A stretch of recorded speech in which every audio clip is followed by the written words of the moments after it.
मौत एक ऐसी चीज जो किसी में भी कोई भेदभाव नहीं करती है, चाहे आप राजा हो या रंक, या आप कोई अमीर हो या हो गरीब, या फिर आप कोई तानाशाह हो या हो उसके गुलाम। मौत एक ऐसी चीज है जो हर किसी को एक समान ही मिलती है। अगर बात की जाए आज के वीडियो में, तो आज के वीडियो में हम ऐसे ही तानाशाह की बात करने वाले हैं जिसका नाम है एडोल्फ हिटलर। 20 अप्रैल 1889 में जिसका जन्म हुआ था और 1933 से लेकर 1945 तक जिसने जर्मनी पर एक तरफा तानाशाही शासन किया था। इसके बाद कहा जाता है कि 30 अप्रैल 1945 को हिटलर की मृत्यु हो गई। हिटलर अपनी वाइफ एवा ब्राउन के साथ में मृत पाया गया और यह कहा जाता है कि उसने खुद को गोली मार ली थी। पर क्या यह बात सच है? क्योंकि इसके बाद में कई सारी ऐसी रिपोर्ट आई FBI और CIA के द्वारा, और रिपोर्ट तो बहुत बाद की बात है। अगर 1945 में हिटलर वाकई मर चुका था तो क्यों 1946 में कमेटी बिठाई गई FBI और CIA के द्वारा ताकि यह पता कर सके कि हिटलर वाकई में मरा हुआ है। कई लोगों का इस रिपोर्ट में यह कहना है कि हिटलर साउथ अमेरिका भाग गया, कई लोगों का यह कहना है कि वो यूरोप चला गया, और कई लोगों ने उसे अंटार्कटिका पे भी देखा है। और कुछ लोग तो यहां तक भी कहते हैं कि हिटलर और उसकी नाजी फोर्स ने इतना डेवलप कर लिया था अपना साइंस कि वो लोग चांद पर अपना एक सीक्रेट बेस बनाकर बैठे हुए हैं। तो आखिरकार क्या है इन सभी बातों का सच, और क्या वाकई में हिटलर मरने के बाद में भी जिंदा था? तो आज इसी बारे में हम लोग बात करेंगे। सो हेलो एवरीवन, मेरा नाम है राहुल गुरुंग और आप देख रहे हैं चैनल दैनिक IQ।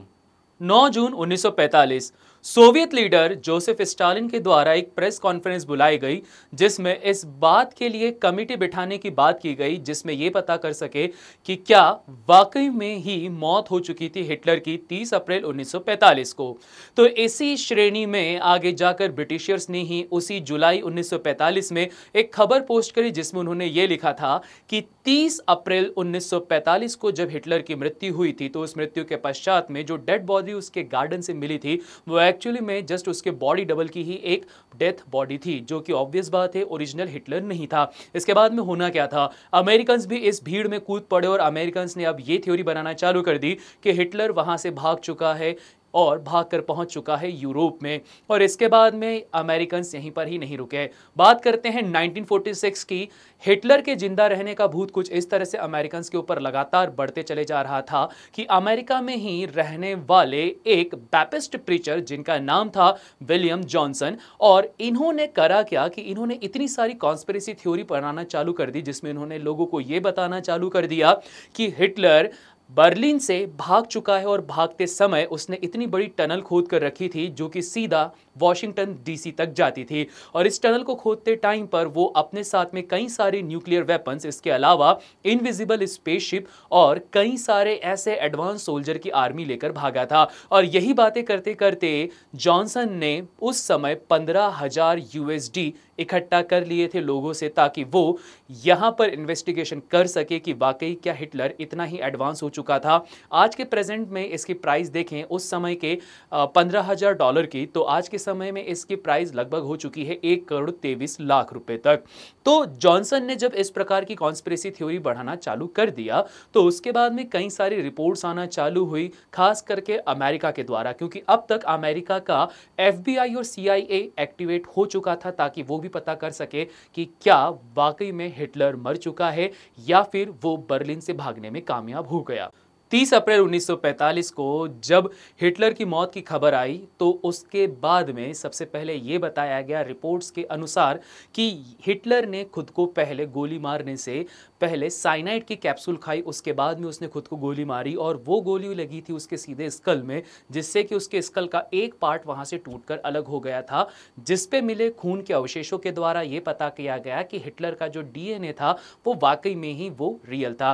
परंतु इस रिपोर्ट की पुष्टि न ही सोवियत यूनियन वालों ने करी न ही रशिया वालों ने करी। दोनों ने ही इस बात से मानने से पूरी तरह से इनकार कर दिया कि ये रिपोर्ट उनके द्वारा लिखी गई है।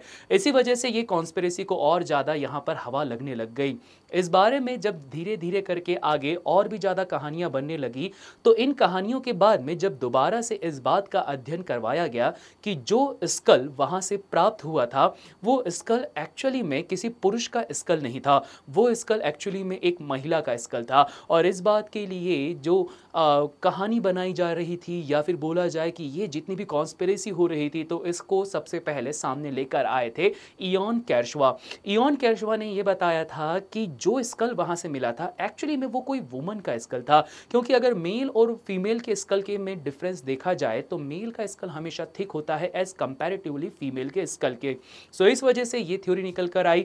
इसके बाद में भी एक और सबूत मिला जिसके द्वारा ये पुष्टि की गई कि 30 अप्रैल 1945 को आखिरकार हिटलर की डेथ हो चुकी थी। ये सबूत था दांत। ये दांत खुद कंफर्म किए गए थे ह्यूगो ब्लेस्की, जो कि हिटलर का खुद का डेंटिस्ट था। उसने खुद ने ये कंफर्म करा था कि वाकई में ये दांत हिटलर के ही हैं, जिससे ये कहा गया कि हिटलर की वहाँ पे डेथ हो चुकी है। और इस बात को जोर और तब मिलता है जब 2017 को फ्रेंच पैथोलॉजिस्ट जिनका नाम था फिलिप चार्लियर, जिन्होंने हिटलर की जो 1944 में एक्सरे रिपोर्ट थी उसको देखकर ये कंफर्म करा कि जो दांत पाए गए हैं और हिटलर के जो एक्सरे की रिपोर्ट में दांत दिखाए गए थे, उन दोनों का शेप बिल्कुल सेम होता है।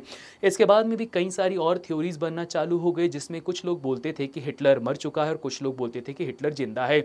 जिसमें से सबसे प्रमुख थ्योरियों के बारे में अगर कहा जाए तो वो सारी की सारी थ्योरी आती है यूएसए के द्वारा, क्योंकि यूएसए के अंदर काफ़ी ज़्यादा खौफ बना हुआ था हिटलर का, जो कि हमें आज भी देखने को मिलता है। और इसी श्रेणी में 3 अक्टूबर 1955 को सीआईए ने खुद ने एक रिपोर्ट जारी करी, जो कि जारी की गई थी फिलिप क्राइटन के द्वारा, जिसने ये कहा था कि हिटलर को अर्जेंटीना में देखा गया है। हिटलर जब 1945 में वहाँ पे भागा था अपने बंकर से, तो उन्होंने बोला कि हिटलर भागकर सीधा अर्जेंटीना पहुँच गया था अपनी सारी धन संपत्ति और कई सारे जेवरात लेकर। अब इस थ्योरी के रिगार्डिंग अगर देखा जाए तो कुछ लोग बोलते हैं कि हिटलर ने कई समय अर्जेंटीना में बिताया और उसके बाद में वो चला गया था स्पेन पे। तो इस थ्योरी के अकॉर्डिंग कई सारी रिपोर्ट्स आई, जिसमें अलग अलग रिपोर्ट्स में ये बताया गया कि हिटलर किस प्रकार से भेष बदल कर अलग अलग रहता है। और इसी श्रेणी में अगर आप लोगों को पता हो तो हिस्ट्री चैनल के अंदर एक शो आया था जिसका नाम था हंटिंग हिटलर, जिसमें 2015 से लेकर 2018 तक की एक रिसर्च की गई थी, जिस रिसर्च में ये पता करा गया कि क्या वाकई 1945 में हिटलर मर चुका था या फिर वो भागने में कामयाब हो गया। इसके बारे में इस शो में काफ़ी ज़्यादा बताया गया, जिसमें से एक कॉन्स्पिरेसी थ्योरी काफ़ी ज़्यादा फेमस हुई, जिसके बारे में ये कहा जाता है कि हिटलर उस टाइम पर इतना एडवांस साइंस पहुंच चुका था कि हिटलर ने कई किलोमीटर लंबी सुरंगें खोद रखी थी। और ये सुरंगों के बारे में ये तक कहा जाता है कि इसमें से कुछ सुरंगें सीधे अमेरिका के वॉशिंगटन डीसी तक जाती हैं और कुछ सुरंगें जाती हैं अंटार्कटिका तक। और इस बात को और ज़्यादा बल तब मिलता है जब 1943 में ब्रिटेन की खुफिया एजेंसी के द्वारा एक रिपोर्ट पेश की गई, जिसमें यह बताया गया कि अंटार्कटिका में नाजियों ने अपना एक ऐसा खुफिया बंकर बना के रखा हुआ है जहां पर वो लोग पूरी दुनिया से छुपकर रह सकते हैं। तो इस प्रकार से बहुत सारी कॉन्स्पिरेसी थ्योरीज यहां पर चालू हुई। इसके अलावा कई सारी थ्योरीज ये भी बोलती है कि नाजियों का साइंस जो था वो काफ़ी ज़्यादा एडवांस था एज कंपेयर टू यूएसए या रशिया के। तो इस वजह से जो नाजीज थे उन लोगों ने कई सारे एनर्जी के एक ऐसे सोर्स बना के रखे हुए थे जो प्योर रूप से न्यूक्लियर एनर्जी से चलते थे, जिस वजह से बहुत ज़्यादा हाई अमाउंट में वो एनर्जी को हार्नेस कर सकते थे। इस वजह से लोग ये भी कहते हैं कि उन्होंने कई सारे ऐसे इनविजिबल स्पेसशिप बना के रखे थे, जिस वजह से वो पूरी तरह से शिफ्ट हो चुके थे मून पे। और मून के बारे में ये कहा जाता है कि मून का एक साइड ऐसा होता है जो पूरी तरह से डार्क होता है। तो हिटलर के बारे में ये भी कहा जाता था कि नाजीज आर्मी इस एनर्जी को सोर्स को यूज़ करते हुए स्पेसशिप के थ्रू मून पर पहुंच चुके हैं। और इस बात को भी बल इसलिए ज़्यादा मिलता है क्योंकि नाजियों ने जो इस प्रकार के एनर्जी सोर्स बना के रखे हुए थे उन्हें वो कहते थे टेसरेक्ट क्यूब।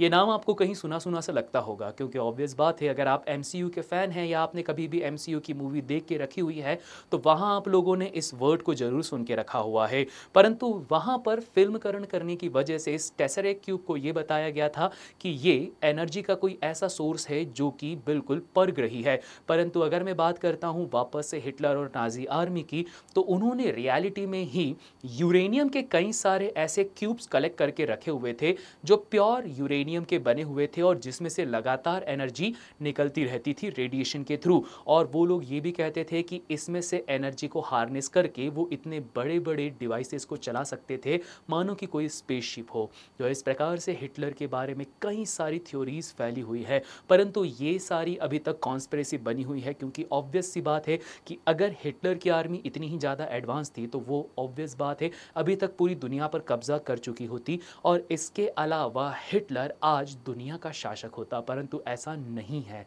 तो हम यहाँ पर ये भी बोल सकते हैं कि ये सारी सिर्फ थ्योरीज थी, परंतु कई सवाल और कई सबूत ऐसे भी मिलते हैं कि ये शायद सिर्फ और सिर्फ थ्योरीज ना हो। हिटलर अभी भी इंतज़ार कर रहा हो ताकि समय आने पर वो इस पूरी दुनिया को कॉन्कर कर सके, परंतु ये सारी चीज़ें सिर्फ एक कॉन्स्पिरेसी के तहत ही बताई जाती हैं हमें। सो यहाँ पर हम सिर्फ इतना ही बोल सकते हैं कि 30 अप्रैल 1945 को फाइनली ये बात तो क्लियर हो गई कि हिटलर मर चुका था ऑफिशियली, परंतु अनऑफिशियली क्या हुआ किसी भी नहीं पता। सो इस प्रकार की अगर और भी जानकारी आप लोगों को चाहिए या इस प्रकार की और भी कहानियाँ आप लोग सुनना चाहते हैं तो सब्सक्राइब कीजिए चैनल दैनिक IQ को।